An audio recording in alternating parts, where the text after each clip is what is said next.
Indian Princess, the exclusive store for women. Fashion starts from $399 only. With 27 outlets across Tamil Nadu. Fashion is now closer than ever. Visit your nearest store today. AIADMK தலைமையிலான தேசிய ஜனநாயக கூட்டணியில் அடுத்தடுத்து நிகழும் மாற்றங்கள் பெரும் பேசுபொருளாகியுள்ளன. ஓ Panneerselvam, TTV Dinakaran ஆகியோர் கூட்டணியிலிருந்து அடுத்தடுத்து வெளியேறிய நிலையில் தேர்தலில் வெற்றி பெற வேண்டுமென்றால் அதிமுகவிலிருந்து பிரிந்து சென்றவர்களை மீண்டும் ஒன்றிணைக்க வேண்டும் என வலியுறுத்தினார் மூத்த தலைவர் KA செங்கோட்டையன். இதைத் தொடர்ந்து செங்கோட்டையனின் பதவியை அதிமுக பொதுச் செயலர் பழனிசாமி பறிக்க அவரோ டெல்லி சென்று அமித்ஷாவை சந்தித்து முறையிட்டார்.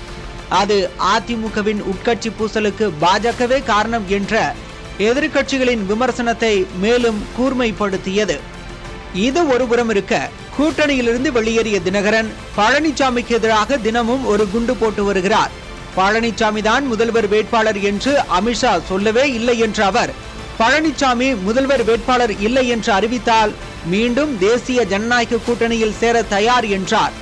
தானும் ஓ பன்னீர்செல்வமும் கூட்டணியிலிருந்து விலக பாஜக மாநில தலைவர் நயினார் நாகேந்திரனே காரணம் என்றார். இன்னொரு பக்கம் அண்ணாமலையை புகழ்ந்து பாஜகவுக்குள்ளும் குழப்பத்தை ஏற்படுத்தினார்.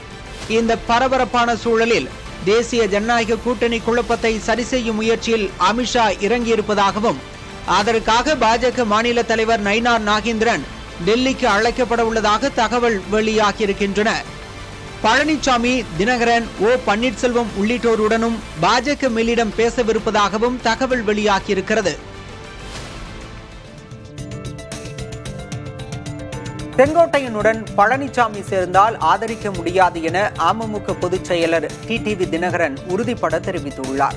இம்மானுவேல் சேகரனாரின் 68வது நினைவு தினத்தை முன்னிட்டு மலர் வளையம் வைத்து மரியாதை செலுத்திய பிறகு மதுரையில் செய்தியாளர்களிடம் பேசிய அவர், வன்னியர் சமூகத்தின் நலனுக்காக ராமதாசும் அன்புமணி ராமதாசும் ஒன்றிணைய வேண்டும் என்றார். செங்கோட்டையன் எடுத்துள்ள முடிவை ஆதரிக்கும் அதே வேளையில் அவருடன் பழனிசாமி இணைவதை தாம் ஏற்க முடியாது என்றும் டிடிவி தினகரன் தெரிவித்துள்ளார்.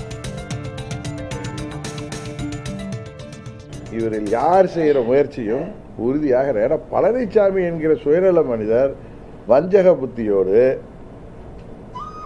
பதவி வெறியில அவர் அமர்ந்திருப்பது, தான் பதவியில் இருக்க வேண்டும், என்ன நடந்தாலும் சரி, யார் ஆட்சிக்கு வந்தாலும் சரி, நான் அதிமுகவின் பொதுச்செயலாளர் இருக்கேன்னு கட்டி பிடித்துக் கொண்டு அவரை தூக்கி பிடித்துக் கொண்டு சிலர் இருக்க வரை இது நடக்கப் போவதில்லை.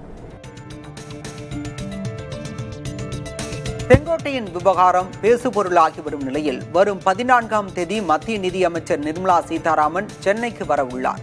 சென்னையில் நடைபெறும் GST விழிப்புணர்வு நிகழ்ச்சியில் கலந்து கொண்டு வரி குறைப்பு குறித்து விளக்க இருக்கிறார். அந்நிகழ்ச்சியில் பாஜக மாநில தலைவர் நயினார் நாகேந்திரன் உள்ளிட்ட முக்கிய நிர்வாகிகள் கலந்து கொள்ள உள்ளனர். நிகழ்ச்சி முடிந்ததும் மாநில பாஜக நிர்வாகிகளுடன் நிர்மலா சீதாராமன் ஆலோசனை மேற்கொள்ள உள்ளார். டெல்லியில் செங்கோட்டையன் நிர்மலா சீதாராமனை சந்தித்திருந்த நிலையில் அவரது சென்னை பயணம் முக்கியத்துவம் வாய்ந்ததாக பார்க்கப்படுகிறது. Indian Princess, the exclusive store for women. Fashion starts from $399 only. With 27 outlets across Tamil Nadu. Fashion is now closer than ever. Visit your nearest store today.